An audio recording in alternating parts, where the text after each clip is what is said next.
definitely discuss healing. We discuss aspects of psychology.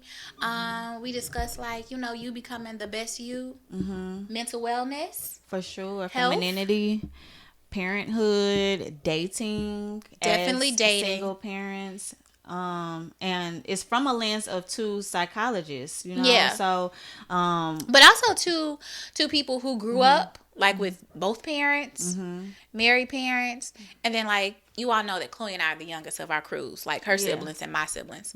So yeah, so it's from that Looking, perspective yeah, as looking at that. life through that lens. So Yeah. you're gonna get a whole lot of things from us being women, going through life as parents, and all of these awesome attributes. But Yeah. yes, womanology, the study of women. The study of women.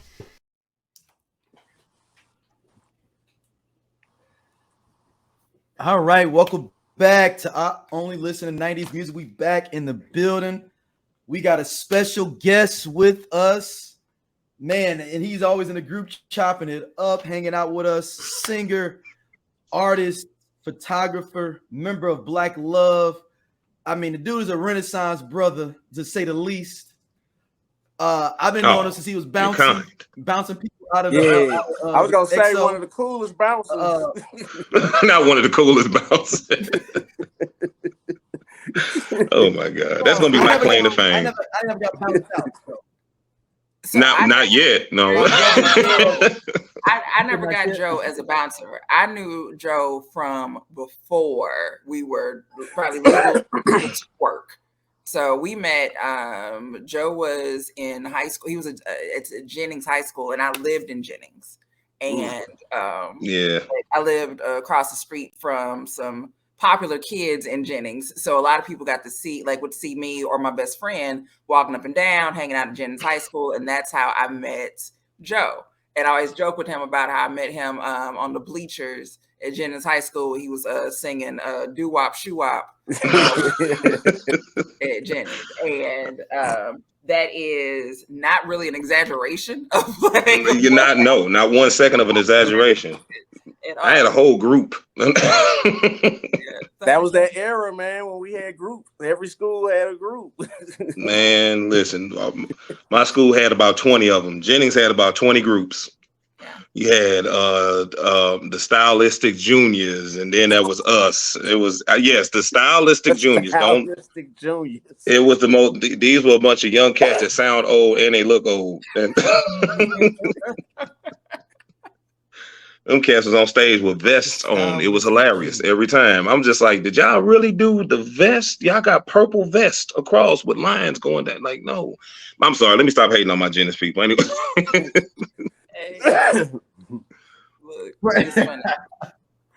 Our brother Joe Richardson, JLR, man. Thank you for coming on. I appreciate y'all having me on, man. Shoot, this is my family right here. Everybody you see in front of the screen, this is my family. Hey. It's damn their bloodline over here.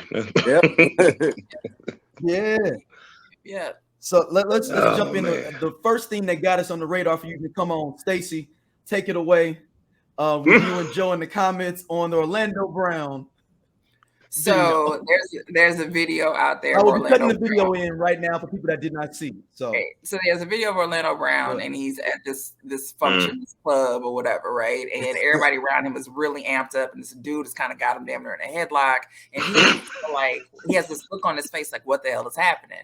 I remixed that video and I put the Meek Mill Dreams and Nightmares on it, and I was like, this is me in the club every time y'all play that Dreams and Nightmares song, because I just don't get amped up like it. I don't get it. And but in there though, so we're talking about just what is going on in Orlando Brown's mind in this club, because he looks extremely uncomfortable. And this is the person who makes people uncomfortable with things that he says. So it's like, I know what was on his mind. That he was like, I don't want to be here. He was missing them Disney checks. He was just figuring out a way to get back on Disney. He's like, I need Raven right now. I need to be at that Soul Raven life right now. Get on the Proud Family. One of your voice. He was on the Proud. He was a voice on the Proud Family. Yes, he was. And who is it? what is it? You know, Harriet from Family Matters. You know, she plays Big Mama or whatever on there, and she wants. She's asking. Actually, was trying to get him back on with the new Proud Family. She was like, "Oh, he deserves a second chance." And I'm like, "Have you seen him?" They Wait a minute, no, seriously, she tried to get him back on like with the Proud Family.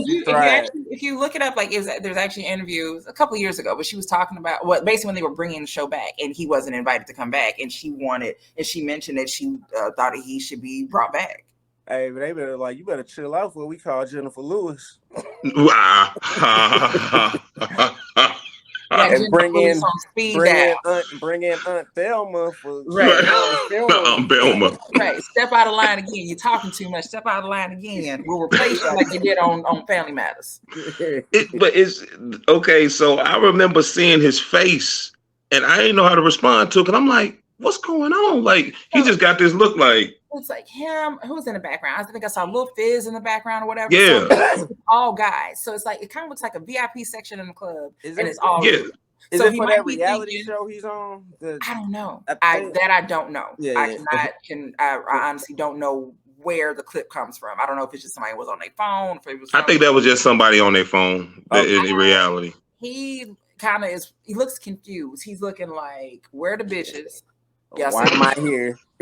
Why am I here? Who is this dude hugging me? What time is it? Me? Right. And the crazy part about it, homie's sober. He's technically sober, and he's been sober for a minute now, which is scary in itself. But I always feel like people that were long-term drug abusers, even when they become sober, they're just never right. They never be like right back on that same line of what they used to be, and that it just be like still doing all this wavy stuff. And I've seen it all the time. I mean, like all black families, we have that one member. Right, let's quit acting like we don't, and we know it go down like that. So the whole thing is, it's just like, but for him to be as sober as he's been so long, it's just like, why is he even putting himself around people like this? And that's a very good question. And it's to the point of now when clips come out of him, I don't know if this sober him or is this old him. Like my brother said the same thing. I need dates on these clips. Because to my understanding, he had found a new woman or a wife or something. He had gotten saved. He was in church and he had given up that narcotic. Mm-hmm. So these new clips or like new things that you see of him, it's like, okay, well, is there other stuff still going on? Like, is he still clean? And if he is sober, hey, congratulations. Yeah. I'm not seeing it. So now it's like, is that just is this who you just always were? Not to be funny for what? Okay, so I met him like 7 years ago, and at the Lakers game, I be shooting and stuff. Anyway, so I met him at the Lakers game, and I was just looking at him, but he was just like, he had on all these like chains and everything. He just looked like overly Hollywood, and I'm just looking at him like, okay.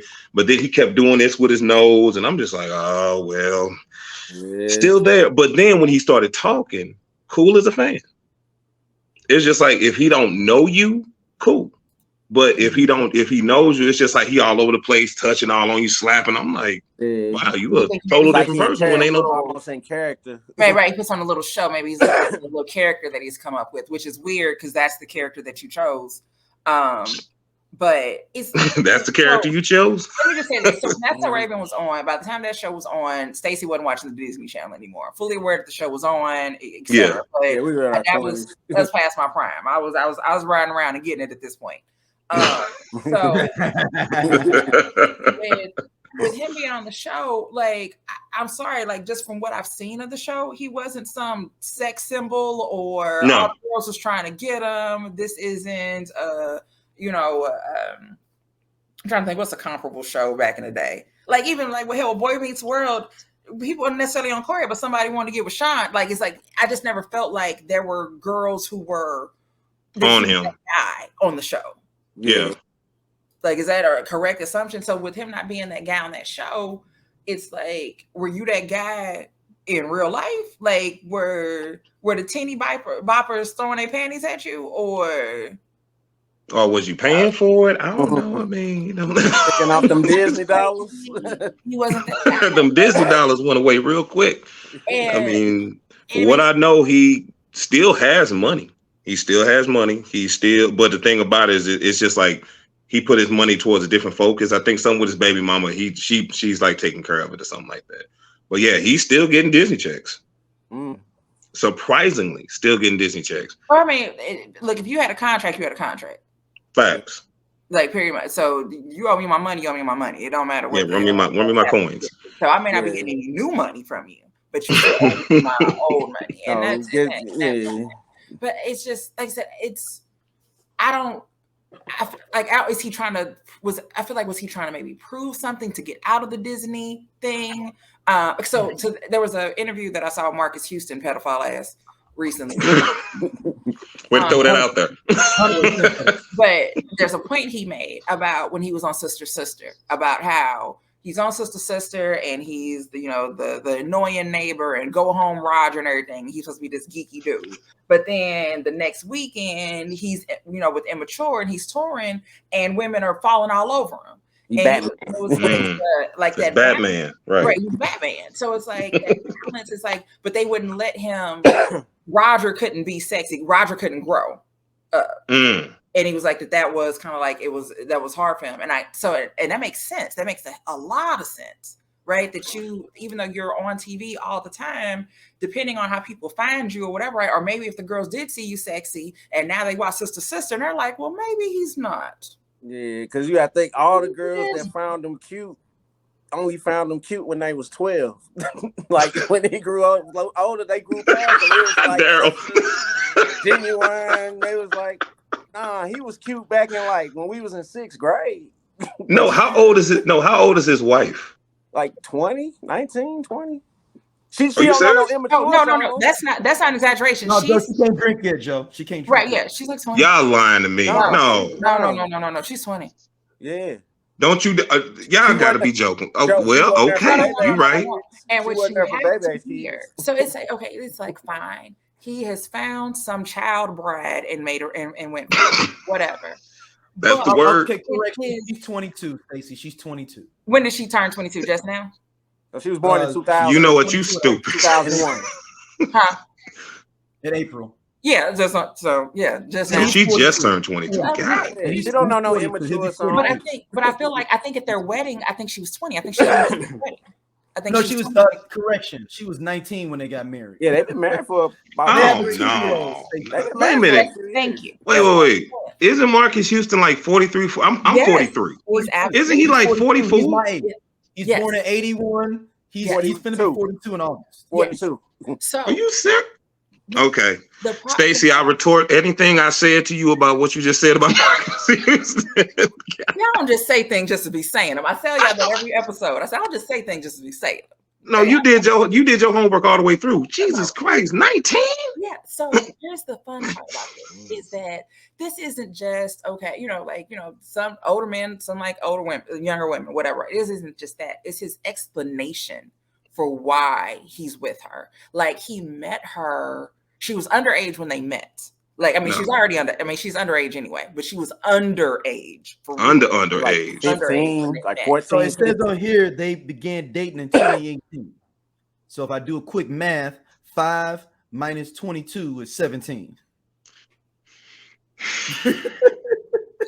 And so engaged in 2019. He said in a 18. recent interview that with older women bring baggage. They might bring kids or things that they've dealt with in past relationships, and somebody like him at his grown age, that's not something he's willing to deal with. So with his wife, he didn't have to deal with all that. Of course he didn't, because she is a child. Yeah, but one thing about a child is easy to manipulate. A child is easy to manipulate. So exactly, he can mold her into whatever the hell he wants her to be, and hopefully he doesn't break her. Or wait till she turn 30. Stacey, wait till she turns 30. Wait till she turns 30. And because like at this point, she knows up on his ass. No, she knows. Like that's the problem. Like she's gonna hit her with the Eddie. People getting married young, but I there's a definitely a level of, I feel like you get married really young, you don't know anything else but that person. You know nothing else but that person, right? Maybe you had 1 or 2 boyfriends before or something like that, right? But no, that's all you know is that person. So you know what you like with them. You know, based on what they've told you that's what you like, right? And it's very easy to be manipulated. And it happens all this. It's always happened. It's not. This isn't new. This is something that's always happened. Again, there's a difference between someone who is 60 and you end up dating somebody that's 40. Right. I mean, there's still a 20-year difference. There's a difference there. You know, it's like, oh, 60, 40. Okay. But hey, whatever. But at 40, you're not manipulating me. Yeah, you know better. I'm trying to get your check. You know better. Right. I'm manipulating you. But when you're 40 and preying on somebody that's 20, it's like, how? Like, what? And it's not even what do y'all have in common. There are things that you're going to be able to talk about, but it's a whole lot of shit that y'all fucking can't talk about. That you were literally 20 when she was born. Bro, have you ever even listened to an immature song? Have you listened to an MIX song? No. You could be her. You don't know my music for real. You could be her father. Literally. That's crazy. Literally, dog. Her father. Not no teenage pregnancy shit. You like could real be dad. her father. Like out of high school dad. Right. You legit, it's possible her fucking mama was listening to immature albums and had your shit on the wall. I was just about to say his mama. I mean, her mama didn't listen to immature albums. But her mom had a crush on Romeo. And that's why she allowed it. Wow. That's kind of scary. If I let my daughter date Batman, I might be able to pull. Yeah. Romeo might let me fuck. He at least gonna be at the wedding. Or we can find a little Asian half black dude from House Party 3 and make it work. With a little half pint. But yeah, he makes his explanation. The fact that you beating someone your own age and your fear is that they're going to come with baggage. There are plenty of women that are 40 who do not have children. That's a fact. Yeah. There are plenty of them. I'm about to say Stacey don't have no children, but also Stacey can be manipulated. So Stacey knows better. Stacey knows a whole lot better. Like I said, now, if a 60-year-old man out there who used to work at Chrysler or GM, and there's a pension check that is coming. You know what? All he wants is a pot of green in his feet rubbed. I get it, man. Yeah, man. Just take a ride with him. I can recognize the signs of a stroke. Okay, that's important. Take a ride in the truck on Sunday. I can. Oh my God! Not right. Look, Daryl said nope. I recognize that. I recognize the signs. And she was a runaway too. That was the thing that's crazy about the whole situation with Marcus Houston. I'm sorry, what? She's a runaway? Yeah, she was missing since 2016, and then she reappeared. She was missing from Oregon. She was on the National Missing Children's website. She reappeared in 2018 with Marcus Houston on Instagram. No bullshit. You making the same face I'm making. Oh man. Scott making the same that show sound real Kelly-ish. Yeah. No, up in the club. Like she was. Remember he wrote that for him. He wrote In the Club, didn't he? Yeah. Yes, he did. Yeah. Wow. Yeah. Okay, so now y'all gonna have me go watch that Unsung again because maybe I missed some stuff. Cause clearly, I was just like, "Oh, that's nice. He married." Now I'm like, "No, wait a minute, she ain't shit nice. No, ain't shit sweet. It's not. Like I'm glad I was cut on a different cloth, man. I didn't look at babies like that. I'm sorry. I can't look like I got kids in my neighborhood. These little things be wearing the shortest of shorts. I can't look at them like that. Hey, Mr. Joe. Hey, baby, how you doing? Go on now. And to that point, just for me, being that girl with the shorts on, walking up and down the street, if an old man tried to holler at me, I'd be like, "Oh my God, absolutely not, stranger." Yeah, sir. No. Like, sir, I'm friends with your granddaughter. Oh my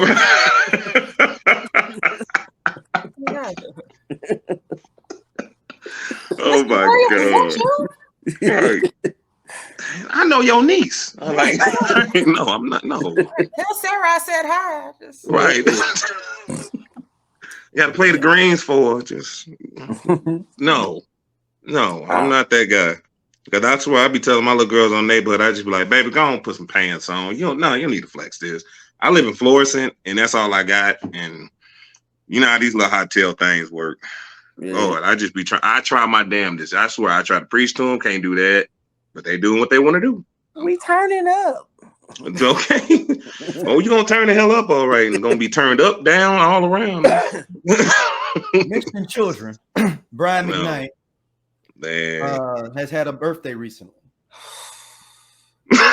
Stacy, I will let Stacy take over from here. His birthday didn't go as well as normal people's birthdays will go.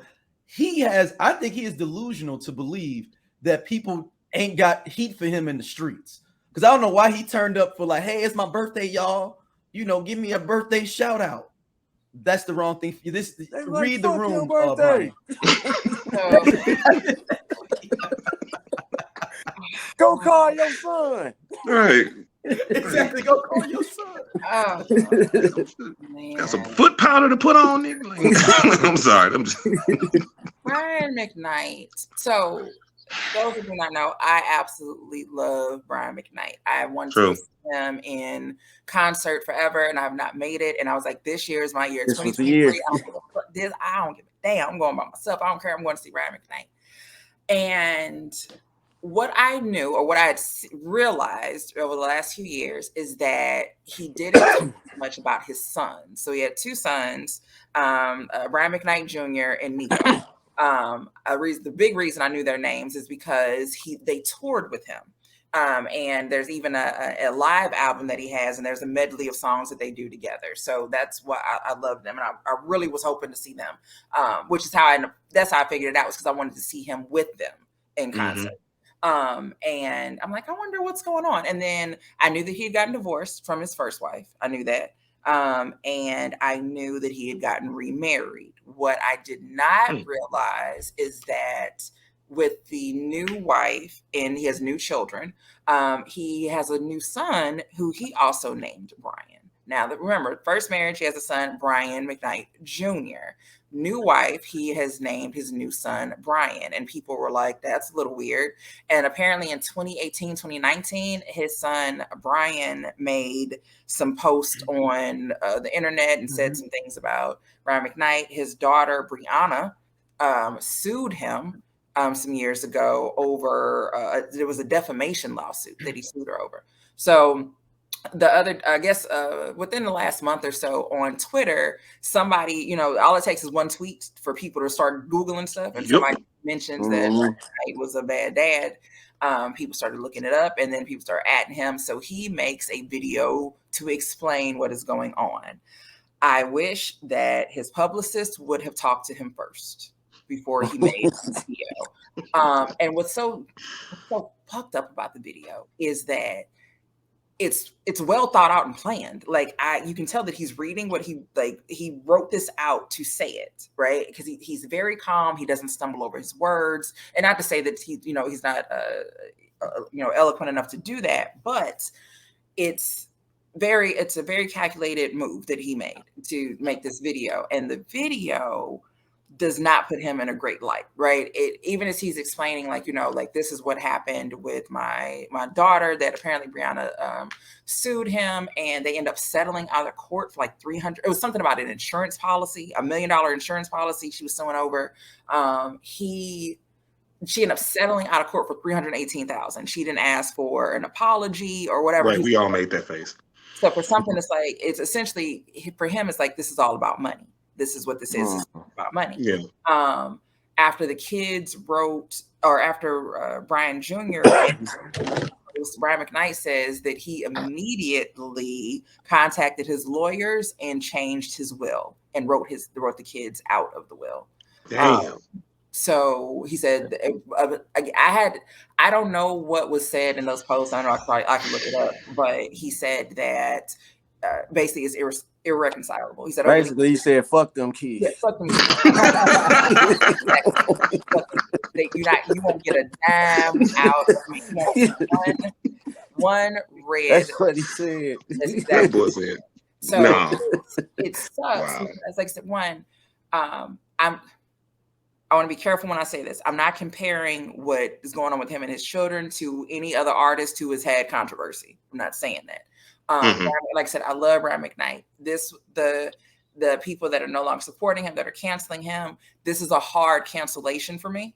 It was easier to drop R than it is to drop Brian McKnight for me. Wow. With R. Kelly, I was like, oh, okay, cool. Like I'm good. Because he showed coming in October to River City. I was thinking. Wait, he's coming to River City to perform? Yeah, and I think in October. I want to say he was just here because October. somebody just tagged me in the a thing for it about the tickets. So they're gonna be out there throwing tomatoes.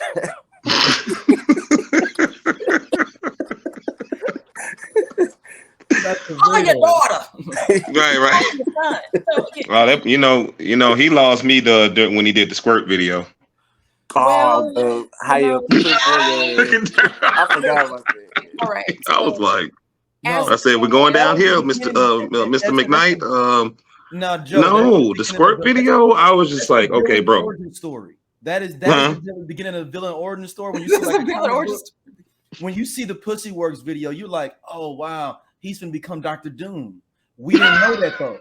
We didn't know that at the time. We thought, oh, this is kind of cute and funny, and everything just went from there. And next thing you know, he's Dr. Doom. I never thought it was cute and funny, but I'll say this. Oh, I loved it. I loved it. I didn't think he was serious, right? That was my flaw. No, he was serious until people start clowning him. Right. Yeah. I remember at one point he was going by the alias Craven Moorhead. What? Hold on. He had said it on 106 in Park. He told it to Free. There is. Are you serious? There are some. I got to look this up.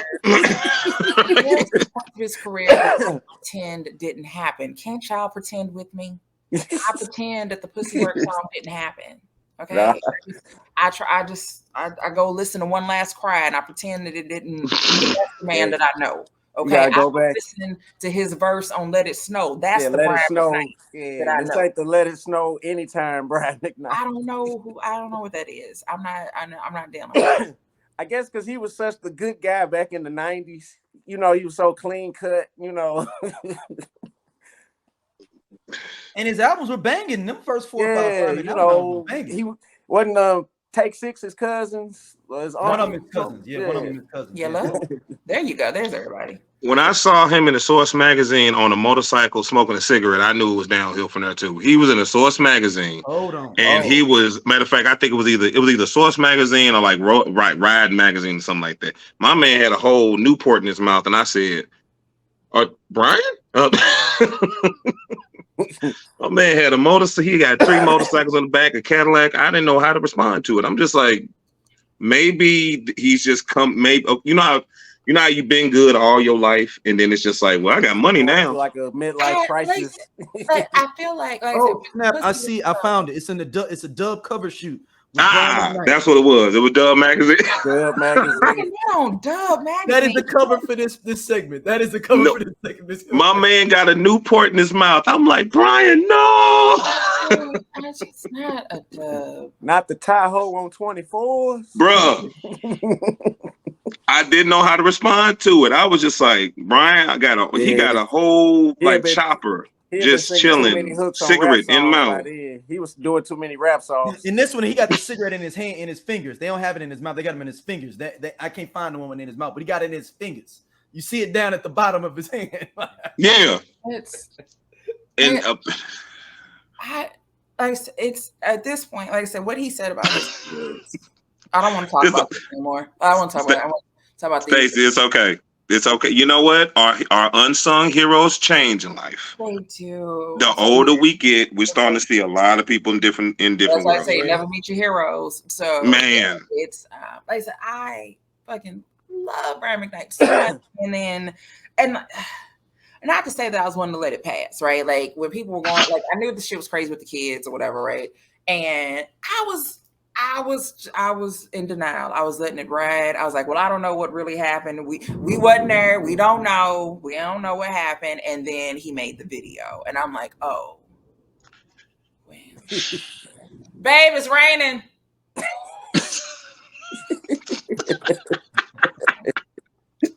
That was the oldest thing we could have did, baby. You're not having to kick it like that. Get off that phone. Get off that phone. Get off that phone. He didn't respond back. Oh my God, gotta get off that crow. Right, he didn't respond back. Get off that phone. Before we jump on, I got one more topic. Coco comes out this week and says that she hated the song "Weak" for a long time. She never liked it. She never wanted to perform it. Stacey face. That's almost blasphemy. Yeah, that's like that greatest song next to Rain. Like, but she said she thought she thought she was supposed to sing more powerful on it, and in a way that what was it, Brian Thompson had her sing was like more kind of smooth and into it. She said if you listen to a lot of other songs, I kind of was more kind of built in a little bit more on those songs, and she's like she didn't like the way it was arranged originally. The reason it was arranged like that because it's supposed to be that's Charlie Wilson's song.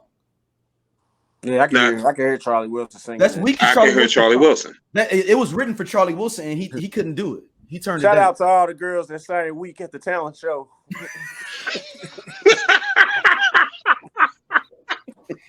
Yeah, you and your friends. Yeah, I'm back. Got to sing "Weak" at the challenge show. Or because here's the thing, you need the things that you can be a cappella with, right? Yeah, the guys had to sing "Shy." Right. If you wasn't doing "Weak," if you wasn't doing "Tonight" Escape, what the fuck was you doing? What was anything Wanye Morris song? Is my living in vain? Or Understanding. Look, is my living in vain? Understanding definitely. It's Is my taking the living in clock. vain? Yes, but that was more for the church girls. That's who was. Yeah, that's for grandma and them. That's for grandma. Right, that was them. That grandma in there. Right. Like, but if you weren't doing that, like if you weren't doing that, yeah, I should have been trying to make up dances. That's it. Though that was your life. Either we singing or we making up dances. Or we dancing. Wow. One singing and if y'all, three of us dancing. And if you're trying to be a double threat, you can do both. All That's right. all I'm saying. And if you can't dance, you at least got to be cool. At least you got that one dude that had that really big herringbone that was this wide for no apparent damn reason. It flapped over like this. Why did we wear those? Anyway, what the hell else was you doing in middle school? That's what you did. Yeah. We're trying to figure it out. We out here. We think we finna get recording contracts and we get this shit right on recess. Heavy start. Like, step one, like messing up. Y'all coming out to the recess late. We ain't getting these practices in. So and so on punishment because she ain't do the dishes last week, so now she can't get on the phone tonight, so we can't practice with her. We're trying to do a spring talent show. We got to get on the phone. That was me. How many real? I said, real talk. How many kids singing groups really did like turn up like that? Like that we knew. Like, what if ABC was like 10 of them, but like 5 of them was in like on punishment before the introduction to Michael Bivins, like stuff like that. And it was like maybe it was 3 cats and crisscross, but the one dude was on punishment. It was one that just kept getting in trouble. That one dude. Yeah. His daddy was like, nope. I mean, I know Boys the Men was like that. Boys the Men was like that. Yeah, it was a fifth. Wasn't it a fourth member in SWV? 6 members of Boys the Men.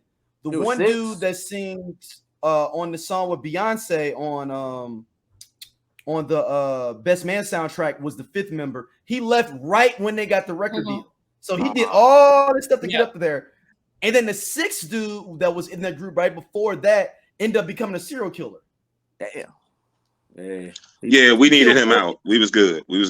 There were like 6 or 7 of them in the original Boys the Men. It was like almost a choir almost originally. Now it's Michael Bivins said that because if you see on the what was it, the New Edition thing on BET, it was like a gang of them at first, and then it was just out of nowhere. Then he said it on the interview. He was like, "Yo, it was like 8 of them."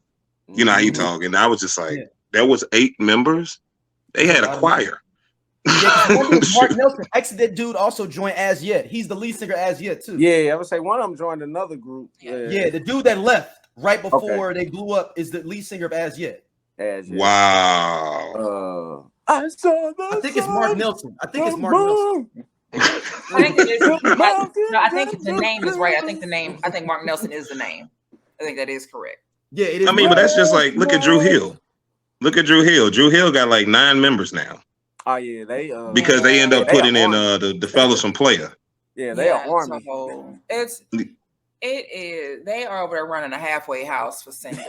Now, man, I have look a question about that for y'all. Is the Cats from Player the weed men for them? Because I'm trying to figure out how they parlay one song into joining a group that has 10, 12 like bona fide hits. How'd you parlay the one song into being in a group with like, 10, 12 songs? We're going to sing all y'all songs. We got to do Cheers for You. We got to do Cheers for You. We got to do Cheers for You. As I'm saying, then what I'm saying, but you got Player and you don't even have all the members of Player. You don't even That's a fact. Right. They're saying y'all missing Static. And how did y'all look? Phone calls were made. And that's one of the most mysterious things to me, like how they pimped that into like joining that group. Yeah. That's a good question. You could have got Mr. before that. Mr. had more hits than Player. And not to be funny, they sound hella good. We saw them in Chicago, and I was just like, yeah, they don't sound bad. It sounds like a choir, but I mean, it's just like, dang, it sounds like a male choir. It sounds like that one male choir that just said, hey, baby, come on, do that one song that y'all did. And that's what it sounds like. It sounds like a male choir, but it sounds hella full. It sounds real good. I know Jagged Edge and 112 did that at one point. It's like they was kind of performing each other's songs. They were still doing their own songs, but some songs like Jagged Edge would do some 112 songs, like some like the B-side songs, and then 112 would do like a couple Jagged Edge B-side songs. Oh, that's Lord, crazy. Hold on. Stop the presses. There was a super group that tried to be made called Blaze in 2006 and 2007. That included Little G from Silk. Oh man, the little boy. Mark Nelson of As Yet. Okay. Terrell Phillips of Blackstreet, and Tony Grant of As Yet. That was supposed to be the first super group they claimed called Blaze. BLAYSE. I'm assuming that's Blaze. Sound like the Avengers. Anyway. I'm Doja. They sleep. Yeah, we part of Just Posted Podcast, man. The best show on this network. Come on, check, though. Seriously, man. Just Posted. It's just me and Doja sitting back talking about what the fuck going on in the world and the streets. We said labor of love. He said labor of love. I ain't say that shit. Shout out to you know what I'm saying, everybody coming to watch though, man. We really appreciate y'all. Holla at y'all later. Hey man, this nigga just tall for no reason. Gone. And he do regular jobs. Don't forget that.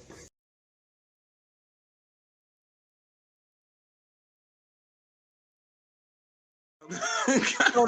That's the low Avengers. That is not the Avengers. Because I mean, groups wasn't even popping then. That's when groups was falling off. That's literally when groups were starting to like.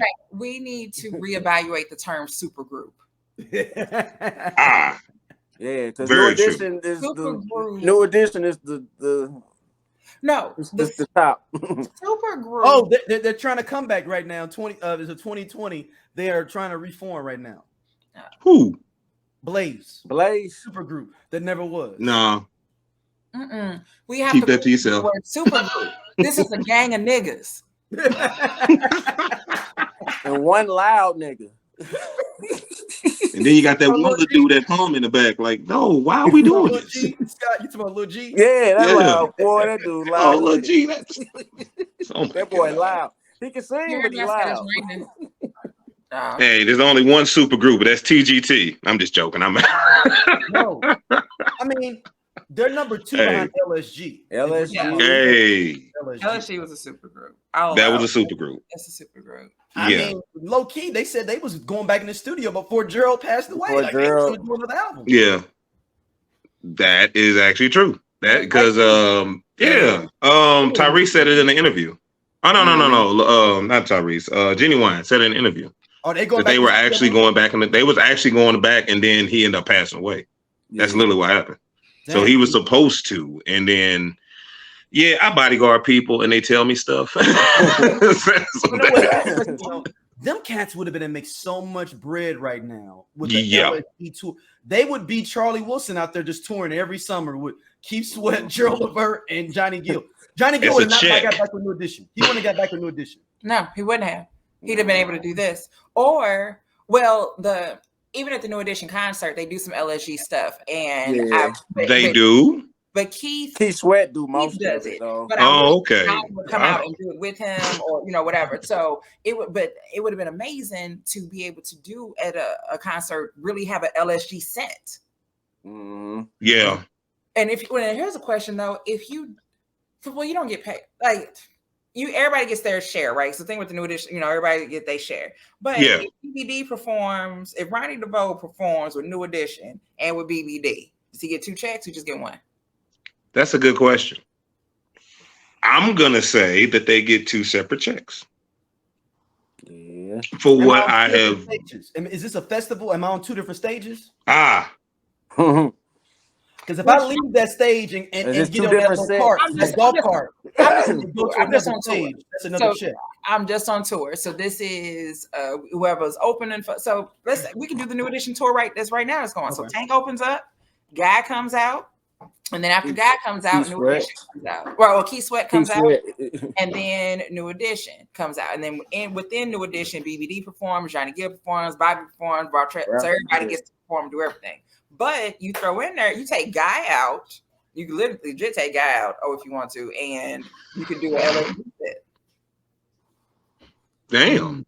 Like that's not a shade thing with Guy. It's just to keep it going, to just be like, okay, like now we just got the LSG do a little set, but I mean, how many songs? Why don't they get the Gerald Levert hologram? I'm surprised. You know what? What was Facey face? What was his fans called? What with the teddy bears? Teddy bear. That was his fans. Yeah. What kills me is Kim Whitley talking about Gerald Levert and how they were together when he died. And there's was a lot of women. It's a lot of women that claim. Monique. Well, according to Kim Whitley, I'm sorry, he was with Monique. According to Kim Whitley, I was like, Jesus. The only reason that her and Gerald Levert did not get married is because he died. Who? Kim Whitley. Kim Whitley. That's what she said. That's what she said. It's an interview where she says it. She's like, the only reason me and Gerald did not get married is because he died. Wow. So apparently she was with him, like that was officially the last girlfriend that he was with. Now I can't say unofficial. He was with Candy Burrs. That's what it says on his Wikipedia. Hey man, Gerald's in the streets. He had Mickey Howard. Mickey Howard for 3 or 4 years. Man, Gerald was putting in work. He said, man, I only got so much time left on this world. He's like, the Rude Boys, that's really me. And you don't have to say it. Hey, look. Take it to the bridge. That's my favorite part. Song as a kid. He overshadowed his own group on their first single. Why you smoke up like that, man? That man was the greatest hype man ever, right? Immediately. So it does feel like it's his song. So it's like Gerald Levert featuring. Hey, I bet you Eddie was there when they was recording. He was like, man, you better go in there and show him how it's done. You better say it with your chest. No, because if you actually hear that Rude Boy song, not to be funny, they do sound hella timid. And that's all they sound. And then here comes Gerald. And that's exactly what Eddie does on Forever Mine. Yes. Yes. It's in the bloodline. Yes. Hey.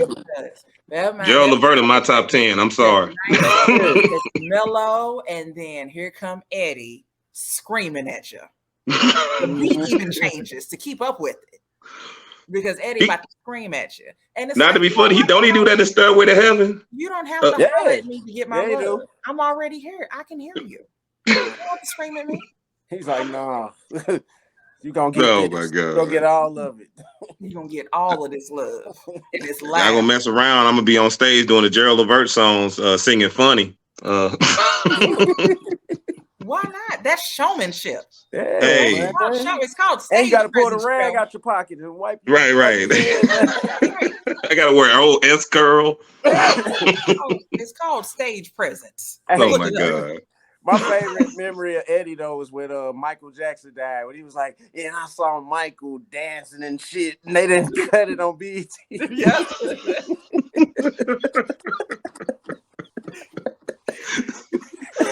If that boy ain't all our uncle, I swear for God. Gerald Levert was everybody's uncle. Yeah. I mean, how do y'all think he'd be? Y'all think he'd be thriving right now still? Oh. I think that yeah. He found Trey Songz. Yeah, that's right. Yep. He found. Look it up. He found Trey Songz. He was in that first video. Yeah. Gotta make it. Yep. Yeah. Wow. He found Trey Songz. He found actually a bunch of cats, and then did a whole lot of songwriting and background. Yeah, so he did a lot of stuff. That's exactly what he'd be doing. Like, and even if he wasn't consistently touring, there would be tours. Because I didn't realize how young he was when he died. He was hella young. Yeah, because he'll still be in his late 40s, early 50s now. Maybe his early 50s, probably. Yeah, I think early 50s he would. He put it. Yeah, I think he would have been like 52. Yeah. He'd be 57. Yeah, 57. Okay, I'm all the way off now. He died at 40. He died at 40. Yeah. Okay. Wow. I know he was pretty young when he passed. Yeah, those Mother's Day jams that they be having, he'd be on there. Oh yeah. He'll you know what? He'll be at the Staples every year. If you look, Joe, if you could just point to the lie on the screen, just point. Point to the lie. Point to the lie. Can you point to the lie on the screen? Oh, it's because it's not there. Oh my God. Mother's Day jam. The Valentine's Day jam. Yep. Man. Yep. Don't let it be a festival. 14th caller and get them tickets. He'd have had one of remember them Budweiser festivals back in the day? That would have been Gerald all the way back. Don't get me started on the Budweiser Super Gerald and Mary J. Blige. Man, shut them. It'd be an auntie and uncle fest. Hey, some of the best sandals you could ever see. Come on now. Shoot. And I'd have been right out there with. I remember going to the Budweiser Super Fest with my daddy. Like, man, I'm the youngest cat here. I found a website that did every lineup of the Budweiser Superfest from 1980 to 2001 and listed out. The only year they got missed is 96. 96. It's for DC, so it changes up sometimes city to city. Yeah, but at least a good framework of like the main headline artists. Right. Yeah. So, where's the one that I found? The one that's the Budweiser, the one that was in St. Louis, the one that my mama went to. The one that ended at like 5. The one that ended at 5 in the morning. Stevie ain't go on till 5. Yeah, Stevie Wonder. Yeah, Stevie didn't go on until 5. Joe, this is not an exaggeration. He didn't get off till 5. Yeah, essentially, you have to find someone who whoever was there was it 81, 82? Who was there, right? So it was like, I think it was like 82, something like that. So Superfest went on, right? So it's got all of the top acts. Tickets was like $750. Like, I mean, the people that were there and the price of the ticket is just insane, right? It was at Busch Stadium, wasn't it? It was at Busch. It was at the old Busch Stadium. Last time Black folks was allowed up in there. Write that down. So what's going on? Everybody is jamming. Samantha's mama was on the east side waiting on the after party to start. Shit, and it never happened because the party went on. Concert was still going. My mama tell you that Stevie did not go on until 5 o'clock in the morning. Parents were calling the police looking for their kids. Wow. My child went to that concert at Busch Stadium and has not come home. And the police were telling people, ma'am, the concert is still going on. What a time to be alive. First of all, that's amazing. Last time. Niggas that's amazing. The last time. Yeah, my mom was there pregnant with me. That's what I'm saying. Like, no. Look. Not to be funny. So my father owned a tavern called Casablanca back in the day. He co-owned this tavern over there on McLaren. And them cats used to come to my pop's tavern over there on McLaren. And I swear that's why I met Cameo and all them cats, man. Dude. No. And they'd come up in there drunk. And then I'm talking about my father filling them up with all the liquor they possibly can and ribs and man. And then you got the Coke man over here trying to sell to him. I'm like, God, dog, what is going on? That candy. Budweiser Superfest, Saturday, July 10th, 7:30 a.m. at Busch Stadium. Get down with the 7:30. Wait. Go back. 7:30 a.m. Oh, sorry, 7:30 p.m. Oh, Jesus Christ. You went to that original flyer we found, Stacey? Huh? You went to that original flyer we found? No, yeah, I found it. Like I know I sent it to my mama. So I said, like, I went with those messages. So Stevie Wonder, Quincy Jones and Friends, featuring Patty Austin and James Ingram, Maze featuring Frankie Beverly, Ashford and Simpson, Sister Sledge, Kool and the Gang. Tickets available. Wait a minute. Tickets available at all famous bar Ticketmaster locations. That's what at Northland. Oh my God. Regal Sports, Joe's Music, Hudson Records, Cisco's on the East Side, or call Daltix. 4417. Nick, you remember Daltix? Mm-hmm. Yes. Third Rain to Shine.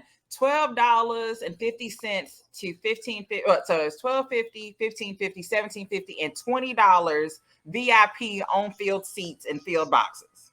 Wow. $20 for that ticket. For all that heat. That's a whole lot of heat on one stage, first of all. And the reality that folks was probably scrambling to get that 20. Damn. I think 83 might have it beat, Stacey. Okay. Lakeside, Mary Jane Girls, Midnight Star, Rick James. Hey, Rick James. Well, stop right there. In two, man. This is for DC. They changed it up per cities because doesn't have Stevie Wonder at the one. Well, this for DC. There's somebody that charted all of them. They don't. 82 for DC has Aretha Franklin, Kool and the Gang, Maze, Patrice Russians, and Sister Sledge. For they. Yeah. So that's all right. Kool and the Gang was probably on every city. That's what I'm saying. It's always one of the Kool and the Gang, Frankie Beverly, Sister Sledge, and Kool and the Gang were at every city. Okay. So St. Louis got Stevie Wonder and Quincy Jones and Ashford. Because that was when Celebration came out. Oh yeah. The Cardinals won that was the Cardinals World Series song. Yeah. My mama said the Celebration was my daddy's song. Clearly. Woo! Man. But Joe, let's talk about your music some, man. Let's you be singing and stuff? Yeah. Wait a minute. Real quick, before we go to that, I'll be sure, Earth, Wind and Fire, Freddie Jackson, Tina Marie. This is 1988. I'm sorry. I had to go there. I was just like, wait a minute. But anyway, music is doing good, y'all. I'm about to finally get back in the studio myself. So Miss Chris, shout out to Miss Chris, shout out to Black Love in general. And basically Miss Chris right, let's back up. Right. Let's talk we gotta let's go there. Black Love. Yes, ma'am. Wait. What's that? Black Love is a collective of 5 people. Me, JLR, Miss Chris, Rashad Whittier, DJ Reminisce. Hold on, James Doherty, and hold on, now 6. Now I trip off of it, and Kellen Goodwin. And basically, we just put together this crew where we got tired of some of the music that was being played at the time, and plus, it was trying to embrace Black love in general. So that's what we was going for. Let's embrace Black love. They don't think a man and a woman don't love each other no more. They don't think that we can coincide anymore. So okay, let's show that. Let's give them the ups, the downs, in outs, everything. So that's what Black Love was. It was just basically we were a soul crew, still is a soul crew, because now we're thinking about putting out Black Love 3, Volume 3, which is shout out to the UK. Shout out to the UK, because right now the UK is the reason why we even still moving. Really? They are spinning us. They're trying to get us out there right now, and it's been beautiful. No lie. We've been performing a little bit, not a lot of it, but a little bit. But it's working, y'all. Let me say that. It's just a soul collective of a bunch of people that just said, hey, listen, understand, visualize, and experience. And that's what the love part means, the LUVE. Yeah, so the whole thing is we want to give y'all the true Black love experience. That's all it really was. That's what's up. Yeah, look, I made Daryl happy tonight. Do you need any extra vocals? You know what, Stacey? You know, not to be funny, we actually are trying to do another. Not to be funny, but with this next one, we probably Black Spade will be a part. Several others, NATO Khalif, all of them. Like we basically are putting together because we said if this may be the last one, which I don't think it will be. We just talking loud, ain't saying nothing. Because right now, Miss Chris went into her EP, and her EP was amazing. Both of them were amazing. They doing big numbers over there in the UK. They killing it. I mean, but now she was just like, all right, Joe, it's your turn. So I'm the one sitting back, finishing up in the studios and everything. Because I promise you, it's just in between photography, videography, everything else I do as a Jamaican bloodline. I'm just saying, as a songwriter myself. Yes, ma'am. You know, I just didn't know, you know, I just trying to see how I can be involved. Like there's a couple of songs that I've written. One of them is called Where's My Alimony Check? Another one is called Rent is Due on the 3rd. You know what? That's really a love song. That is a song about love, life, and loss. Oh my God. Yes, ma'am. That's what we're gonna call it. Yeah. That's what that's about. So I'm just saying, like, if you need some inspiration, I mean, I got some, you know, I've written some things. Oh my goodness. First of all, the inspiration was me and you walking home from school every day from them doggone bleachers. And next thing you know, yeah, Joe, I think you should go ahead and do this singing thing. That was Stacy, ladies and gentlemen. Like, you know what? You sound all right. Right. And so here's the thing though, like I hate listening to people's music that I know. Because I'm always afraid that what if I don't like it? And you're going to ask me, do I like it? And what's your favorite song?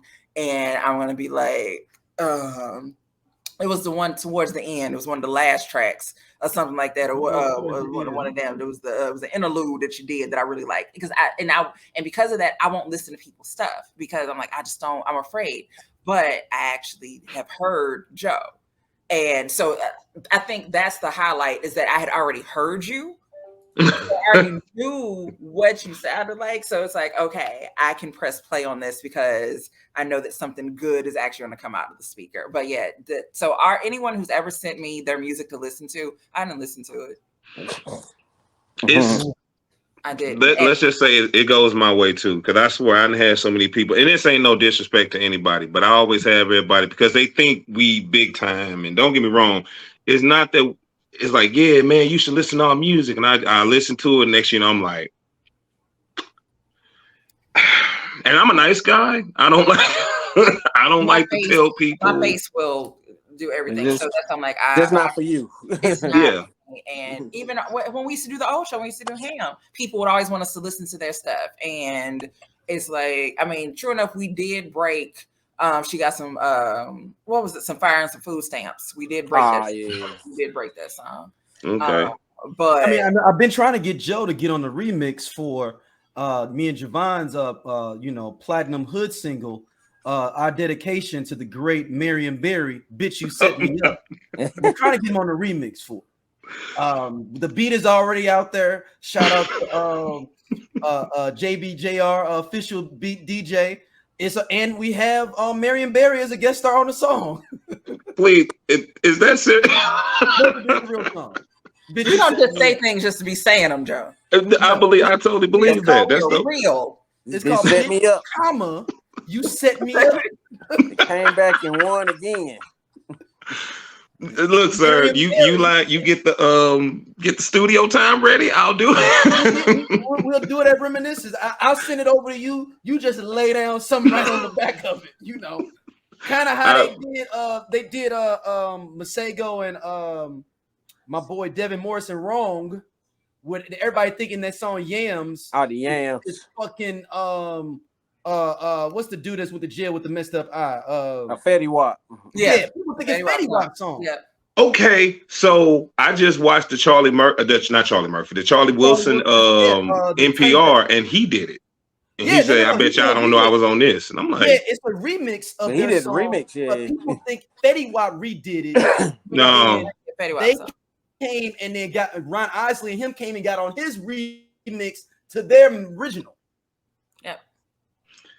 See, that's the problem with music right now. Everybody think that it's just like, all right, bro, appreciate the original because it's Fetty Wap. We know that was auto-tuned out of his mind. We know it was engineered to perfection. And I've seen these engineers. I've been in, prime example, Suburban Pro. it was just one dude. My man thought he was killing it in that doggone, and I was just there because I'm about to go in there and get into the studio myself. My man, I was, and my man, and when I sit here and tell you, dude hit some button, twisted a bunch of other stuff, and my man sounded like Luther. I was just like, hold up. But that's the industry now. Is that one? At some point, I would know that's not me and be like, hey, I don't want to have a Million of Vanilla situation where I could go and I'd be in the wrong club and get my ass kicked. So I need you to go ahead and run that. Just give me half of that. Just don't give me the full reason. We get hot. Bro, and when I sit here and tell you, my man, the song sounded great. And I'm just sitting here like, this is why these engineers make so much money. This is why Timberland and Scott Storch, they make all this money for a reason, because they make some people look real good, boy. Oof. That's how we're getting all these AI songs. Oh my God. I'm so afraid of that AI stuff now. When I heard that Notorious Big AI, I was just like, hold up. And then I heard the Michael Jackson AI. And then I heard, like, I'm like, okay, y'all going too far now.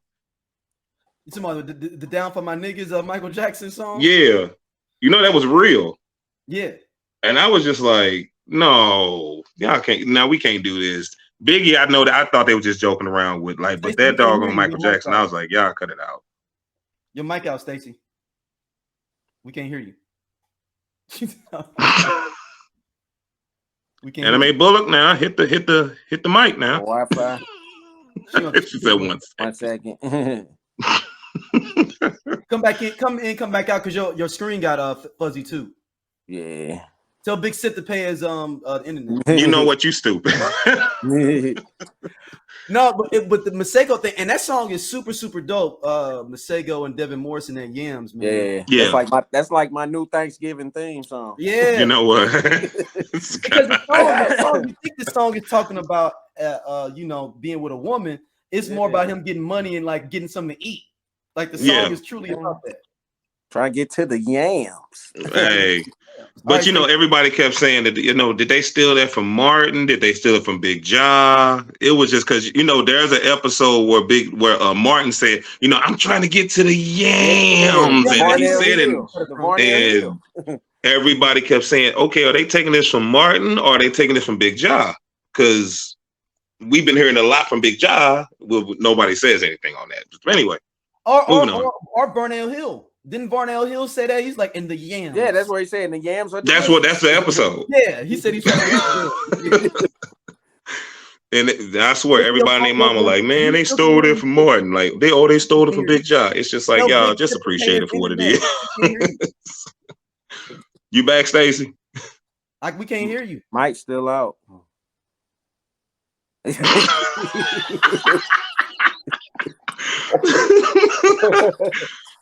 Stacey did that auntie finger, like that lip get thin. So for the next Black Love album, Joe, like what's y'all? You say y'all got NATO coming on there, y'all got Black Spade potentially coming on. What's someone you would love to work with that's feasible? We ain't saying like, man, I would love to work with Michael Jackson, and that's not obviously like real like attainable things that you would want to like work with for collaborate with. I mean, not to be funny, but right now I'm talking with Eric Roberson.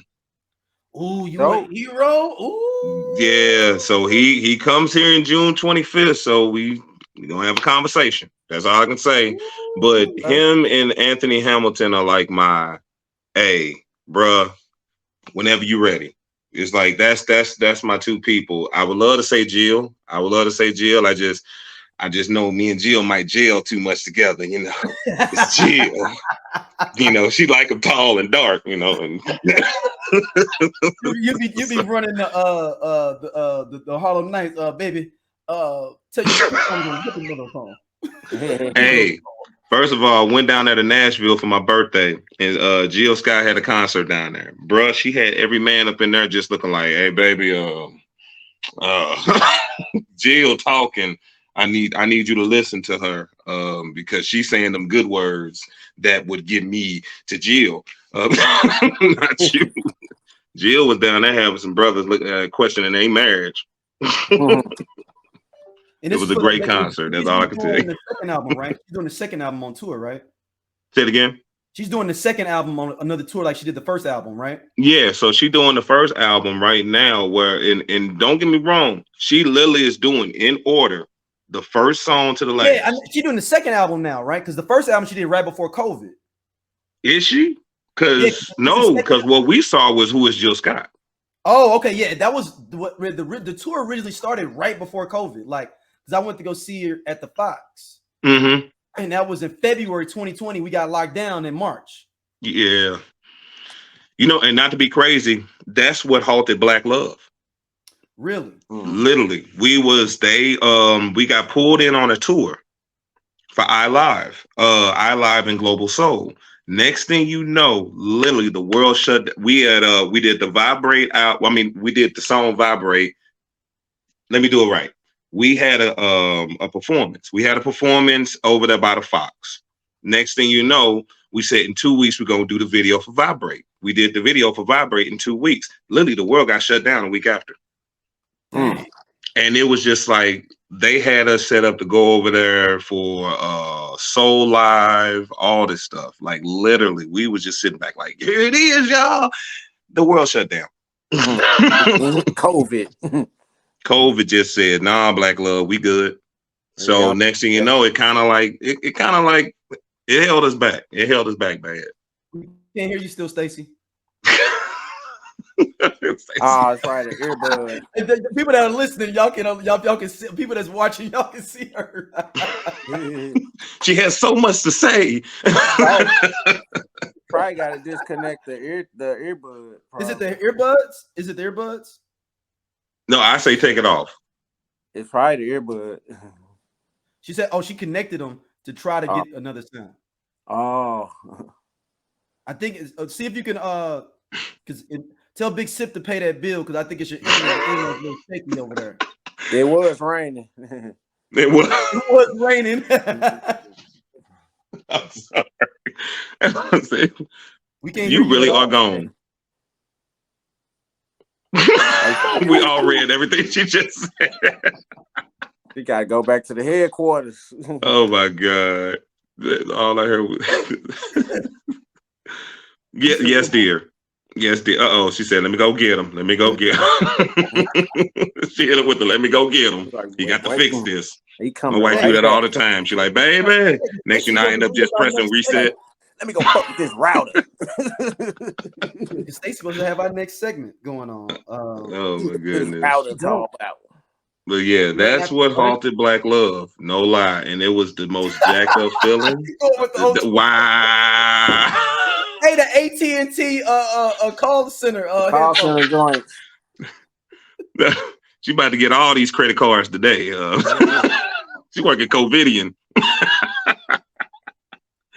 No, what's the one place that everybody worked at back in the day? Convergence. Oh my. Or MCI. Oh my God. Is you in that anime? Oh Lord Jesus. And we not playing with you, bro. We can't hear you. We're literally not joking.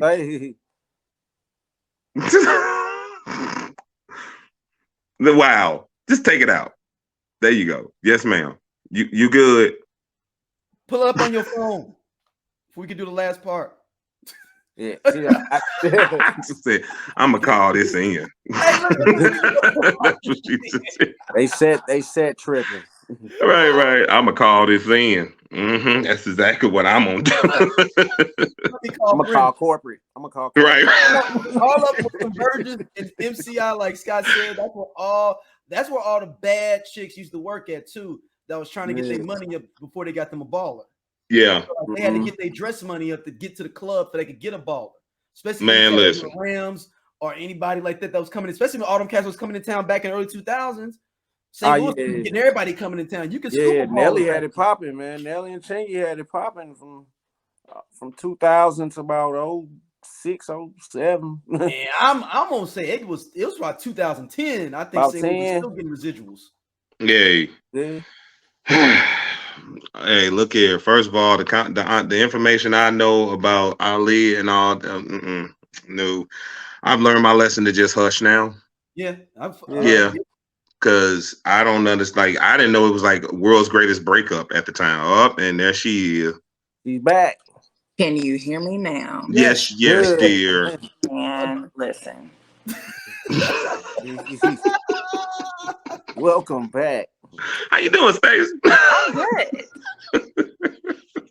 All Hillmaned up and everything. Like you was answering something, she was like trying to ask you a question, and I could see her, and I was like, "We can't." Yeah, we can. It's like I have so many questions. So here's the fun part: is that first up, y'all know that I never know what the hell I was talking about. So I'll never. Who knows what the hell I was going to ask you, Joe? I'll never know the answer to that. It's okay, dear. Look here. I gotta move on. Okay. Question that didn't need. I gotta move on in life. Stacey, we have our next section, our fun section with our guests, where we normally do random 80s, 90s stuff, but since it's Black Music Month, and you in the group Black Love, we gonna do the Black Music Month questions. Oh God. Hit me with it, Daryl. Let's do this. These ain't like quiz where like you lose your blackness or nothing. These ain't This is your preference. Okay. I do want to come out with a card game called you losing your blackness. Like where there are ones that are out there. Like y'all get your black card revoked. Yeah. No. I'm talking about for real, where like you have to keep your card with you. Like we're really making a full game. And like we can really weed out the real people over time. Oh my God! If I see you at the mobile, I'm like, man, you got your black card on you? Oh no, my I ain't God! Got one. All right, man. Look, hey, next time I see you, man, you better have that. You better have it on you, or you ain't better have it on you. Thank you, then. Like you gonna get people shot around here? What's wrong with you? And if you white, you get a punch card. Like so you can you can use black slang 5 times a year. And like every time you use it, you have to hand it to the black person you said it in front of, and they have to punch it like a punch card. Yeah, like 10 punches. Something that was kind of like not in your wheelhouse how to end, you can get punched. And that's kind of like the way we kind of run it to kind of keep everything up and up for black people. That's crazy. Black card. Part of reparations. Right. That was by a sponsorship of Straight Out of Low Cash Network. Because hey, let that game go big. I was like, hey, I was there. I was there when he said it. My 5%, not 10, not 20, just 5. That's all right? I mean, I would love for it to be like a part of black businesses. If you get your black card, you get 10% off at Red's Barbecue. No, you just go up to a random white person and be like, name a Luther Vandross song. That's still alone. Like, what the? And look, you can get you a temporary black card for knowing that from a black person. Yeah, name an Anita Baker song. Right. How clean is right. Are we trying to get the sweet potatoes or yams? Which one are we trying to get to? Baby, when I tell you I hated her. All right, so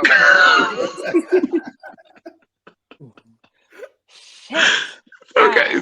Oh my God. So, in honor of Black Music Month, I'm going to ask you some questions about some of your favorite songs that are Black. Okay, so no, leave that white shit alone. We ain't doing that. You know what? So. Here's a question. Here's a song that what's a song that immediately puts you in a glass case of emotion when you hear it? Ooh. Sometimes by Bilal. Mm-hmm. Right. Listen, I wish I wasn't me. Sometimes I wish I was drug free. Sometimes, man, look here. That man put his foot all the way in that song, and I remember listening to it from the sneak in some notes. You know what? Shut your ass. Let me do this quick run for you. Look here, I was being kind. I ain't coming out here trying to sing and shit. First of all, you love my thinging, girl. Oh, shit. Okay, you know better, but this song is still a problematic phase. A problematic phase? Phase. So favorite. A favorite of yours is problematic. So you know better. You know better. But it's your shit. But this song is your shit. Because I can tell you what mine is. Oh, I got one. Downtown by SWV. I remember being as a kid looking at that. I was like, huh? Oh. no. No. Downtown by SWB. It's just word for word. Yeah. But that's all I got for y'all. I did not. At this time when the song came out, I knew that the song was about sex. I understood that. I did not understand the specific act that they were discussing. I didn't think that. I think someone actually said it to me like years later, and I'm like, no, wait. Well, no. In the video, the dude went in the water. That's not coming out the pool. But at that age, I don't know that that's something that happens. Correct. I know that sex happens. So all of this is about sex. That's what I know. Sex. Pretty much. I know that's it. I don't know that there's some other things that people do. I don't know that. So him going between her legs in the water, well, yeah, because sex. Like that's all it was to me. It didn't. It's just sex. That's all we gonna get. All right. What is your favorite R&B interlude? Ooh. Oh man. Can I have two of them? Go ahead. There was this song that 112 did, and it was like you might can. I can't think of the name of the song. Doggone it. Anyway, it was an interlude, but I then know what you're talking about. It's on the first 112 album. Yes, it's on the very first 112 album, and it's amazing. And then I would say, I want to say it's something. It's by the Roots. I can't get it out though. It's a song. It's an interlude by the Roots. It's on. No, actually, it's on. Oh my God.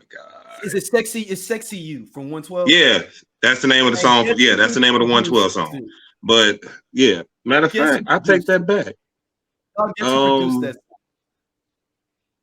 Yeah, I'm gonna just go with that one. Yeah, because I got so many in my head. I'm like, oh my God. Anyway, go ahead. Your favorite song by who? Stevie J. That song you're talking about. Oh, Stevie J. All I heard was the J part. I thought you said TD Jakes, and that's why I said what? I was like, did it? Oh my goodness. I lost my place. It was your song by your favorite song by a Black artist that's outside of the U.S. Ooh. Favorite song by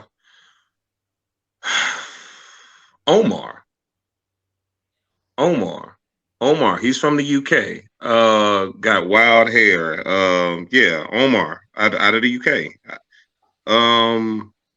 Blessed Love. Yeah, Blessed Love by Omar. And it's a dope track. It's just one of those. It's a bunch of love song, but then it's actually the crazy part about it, you think it's a love song, but it's actually a gospel song. And it's crazy because he's an R&B soul artist over there. And it's just like, I never would have thought he would have done that. But go ahead, I'm listening. So it's like Open Up My Heart by Yolanda Adams. You think it's an R&B song, but it's really where you think that it sounds more like an R&B song, but then out of nowhere it ended up becoming like this. It's a gospel song. And you're just looking like, so you just gonna do that? Okay, I'm listening. So, all right, you will die on this hill of this cover being better than the original version of the song. What's a cover that's better than original, and you are willing to battle it out in the group, argue with people at the barbershop that this cover is better than the original? You know what? I thought Love Train from Silk Sonic was. Don't do that. Don't do this. I know, but don't do this. Hear me out. I gotta do to hear me out. The only reason why I say this is because it just seemed like they added a whole lot more. Don't get me wrong, the original Love Train is amazing. It's gonna forever be amazing because the way that man comes off with, one night can't sleep like that, he pulled it. But I don't know, the new Love Train sounds pretty damn good. Like I'll argue some cats on that. Don't here go there. They're like, whatever. You don't like Silk Sonic, do you, Daryl? No, I love Silk Sonic actually. I just But don't it's like just that one song. It's that one remake, man. I need the thing is people understand the song is really if you go research what happened, 2 group members was arguing during that song over a woman. And another group member wrote the song about them arguing over the woman. Daryl, how do you know this? Jesus. Welcome to I Only Listen to 90s Music. Clearly. And if you're watching us, nobody is looking up anything. This is all off the dome. Yeah. This is really off the dome because I'm over here pulling stuff out the air. Like we're literally pulling stuff out the dome, and we literally decided we was gonna talk about 5 minutes before we started. So like this is welcome to the podcast. Mm-hmm. Just a random Joe. Say, please give me another one. This is good. All right, I'm gonna give you Daryl. How are we on time? We good. We got cool. 2 more. So, all right, I'm gonna give you 2 more. Okay. One is going to be, what is the sexiest song you know? How Does It Feel by D'Angelo? How does it feel by D'Angelo? Because the fact that we barely understood anything that man said. No, what are the words? Literally, I can go to a karaoke and mumble that song and then hit all those notes that he's doing. That shit is sexy as hell. Right. It's the melody. It's really the melody of that track. That song has to be the most smooth. Like, first of all, I'm a D'Angelo fan. You know, that's hands down. And that man can start doing the ABCs, and I promise you, he gonna flex that bad. Joe, before you go further with that, I don't understand any lyric on the last album. Nobody does. Album. I don't know what he's saying on this last album, the Vanguard album. Don't know none of the lyrics. Here you go. When you come to me, when you that's all you gotta do. How does this sound, Joe? That boy can sing. That's all you hear. That's all you hear. But that's always been D'Angelo. He's a mumbler. He never actually, except for his very first album. His very first album, you understand every word he's saying. The last question is, what's a song that reminds you of your family? Oh, Happy Feelings, Frankie Beverly and Maze. Happy Feelings. I ain't gonna lie, because I don't know, my family bring me joy. My immediate family, my outside family, my Mississippi, my Chicago, to Memphis. Like it basically, that song itself says, hey man, we're here to be happy. It's not about no KK, what are you doing? My daughter just rolled down there. I'm sorry, y'all. She look at it's on vacation. Press pause, please. Press pause. But yeah, Happy Feelings by Frankie Beverly and Maze. He's like, I was just talking about you at the walk. We all have lives. Yeah, the kids have made guest appearances on the podcast. It's not an issue. Who done made guest appearance on the podcast? Kids. Oh, hey, look here. Yeah. My son popped up a couple times. Yeah. My daughter didn't pop in. My kids love to be in the mix. Right. Let me say that. they kids they kids over there, big sip in the back. It's weird. It don't matter. It's all good. Right. And then she walks upstairs like, my bad, daddy. Damn, I ain't want nothing. I just was coming down here. You was down here for too long. You in the basement. Mommy wanted me to check on you. Right. That's exactly it. Now, mommy wanted me to check on you. Right, mom wanted me to check on you. When she said, when you come back upstairs, be sure to remember to turn off the such and such. Right. You got to bring that toilet tissue up, mama. That's what I get all the time. Daddy, something don't work down here. Okay, yeah, I just press the reset button, Daddy. Man, Joe, thank you for coming on, bro. Where can people hit you up at? Check out BLACLUVE, check out Joe's stuff, your music as well, man. Yes, sir. First of all, I appreciate y'all having me on. It's always a pleasure, man. All the way from Rim's basement to now we in front of. Hey, man, look here. First of all, I've been a straight out of low cash representative for a very long time. I dang, I can wear a shirt, a hat, or whatever. Look here, this is the best part. This is one of the best podcasts out. I just saying. Mm-hmm. Here it is. I listen to y'all old stuff. I'll be on Apple Music trying to find the old stuff that we did in Rim Basement, which was hilariously I'm trying to take some of this stuff down, Joe. So you better get it while I'm getting this good. Wait a minute, it's gone. Oh, it's going day by day. I keep on finding more stuff. I'm like, we sound ignorant. Got to this will get us canceled. Yeah, there is an episode on there that is it is a lost episode. I literally deleted it for real, deleted it. Wow. Where one of my brother's homeboys got caught. No. Remember when that boxer got caught on the gay website or whatever? The one he was on poundtown.com. Yes. No, Stacey, I'm dead serious. He was a boxer and he basically got caught on a gay website, and he was claiming that he got drugged on a train or whatever, or they drugged him and they had paid, but then he ended up being on like 2 or 3 different scenes. So it was like, okay, so how many times did you get drugged? How many times you get on that train, homeboy? So now that is the premise of this show. It gets worse for us. Oh my God. My little brother's, when his friends ends up being on a site similar to that. And this is early Facebook. This is like 2010, 2009.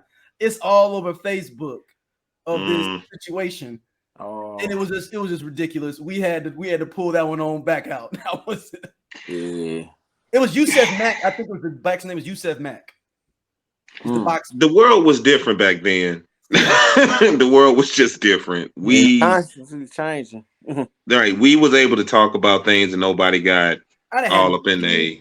I didn't have no daughter. I wasn't even thinking about no daughter. I was just saying we was just laughing at reckless stuff. We have a song called "Bitch You Set Me Up" that is a dedication to Marion Barry.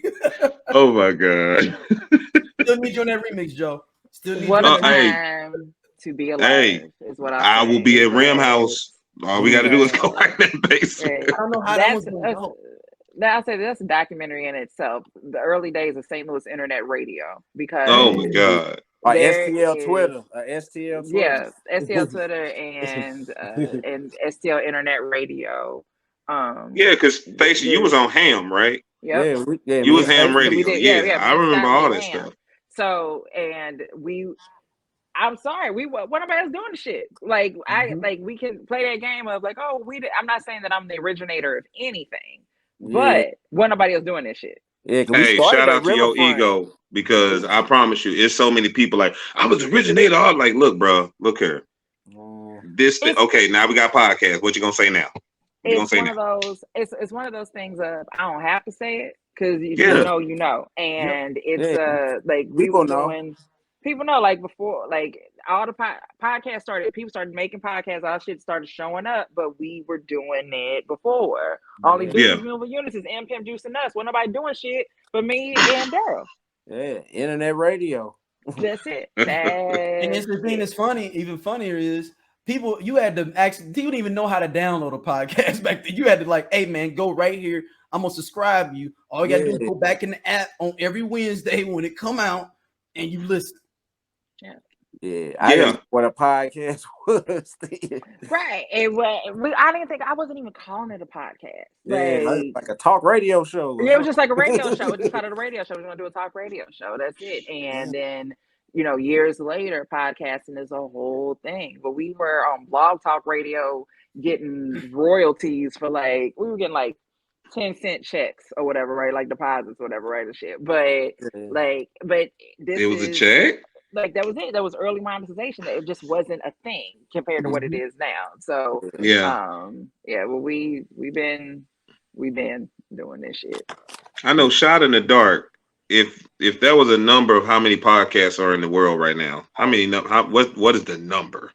It's 2,000 podcasts started today. I've been trying to start a podcast for the past 3 years. I would say there's more podcasts than people in the world. Wow. I mean, I don't know if that's. I'm almost venture to say there's more podcasts than actual living people in the world. not to be funny, I was on a plane and this dude said, he was just like, dude, there's literally a podcast for everything. It was this guy that has a podcast where they talk about socks. Mm-hmm. Yeah, there's a Can't make this podcast up. for Everything. everything. There's this one Everything that you podcast want to called talk the about. Hennessy Podcast. I was like, wait, are y'all drinking Hennessy or y'all just like talking about Hennessy? And now it's different because now celebrities or Yeah.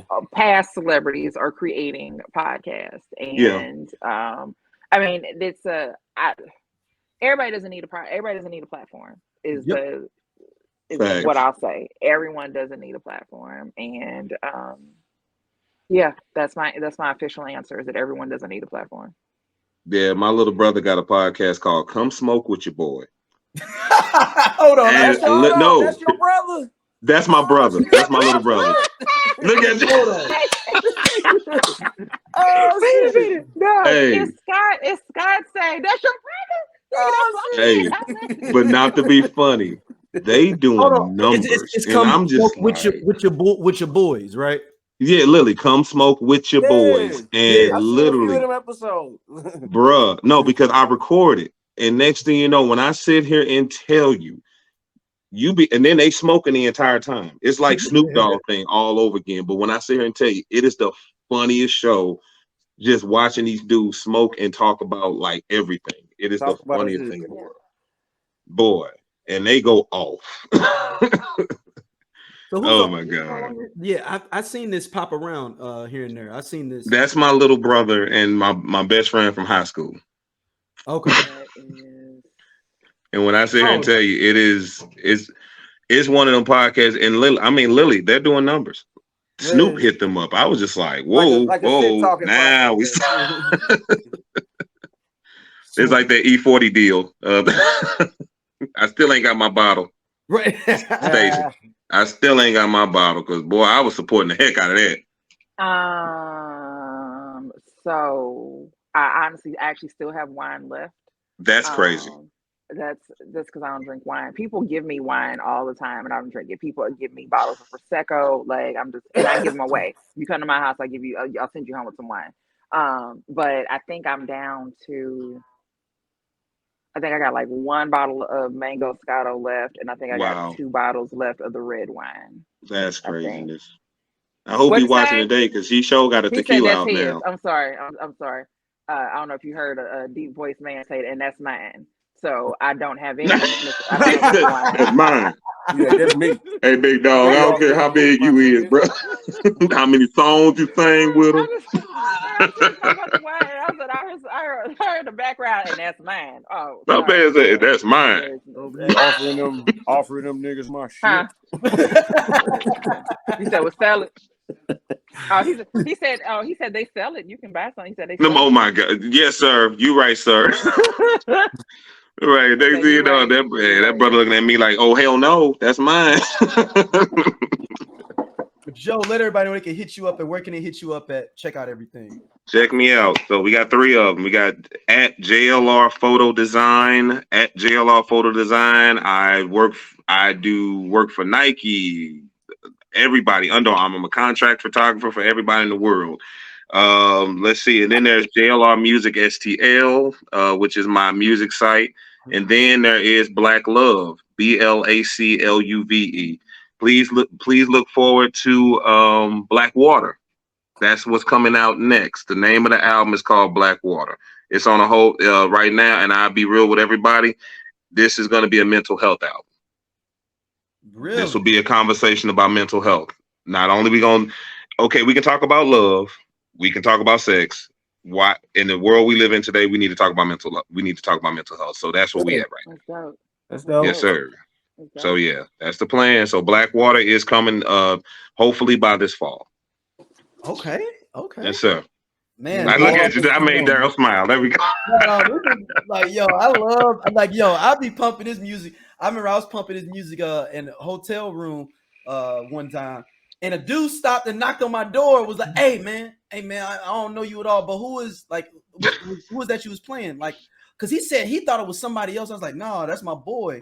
He was like, who is he? And I was like, this is your first album and everything. And he ended up, he's like, oh, I'm gonna get on here now. And he got on Spotify. kept walking down the hallway because I was blasting. That's what's up. In the hallway, blasting in my room. Bro, when I sit here and tell you, when folks in Arizona putting stuff up, like somebody just put up what was it? What's the thing that everybody doing right now with the Black Music Month thing? Somebody posted us like, "Yo, BLACLUVE is my favorite group, my favorite." I was like, "Whoa, thank you." Dope. When I heard our stuff in Taiwan, it was a band in Taiwan that covered our song "Boom Clack," and I said, "Wow." I didn't even know how to respond to it. I didn't. And we all just looked at each other like, "Hey, y'all, this can work." The price is gone. The price, today's price, ma'am. It's not yesterday's price. I'm actually getting checks through Spotify now. This is amazing right now. Man. So we appreciate you so much, dude. I appreciate y'all, man. And everybody go check out BLACLUVE, JLR Music. Check out the photography. Like I said, this is a Renaissance brother. He will whoop your ass too. Don't get it twisted. We didn't talk about right. Y'all can't tell this by looking at him, but Joe is a big man, and I don't mean like he's a like. Not only that, it's like he just whoop your ass. This you ain't getting in with them shoes on. We can tell you right now. We can tell you right now that you ain't getting in. You ain't getting in with them shoes on. You can't get in with that hat either. Take it back to the car. Right.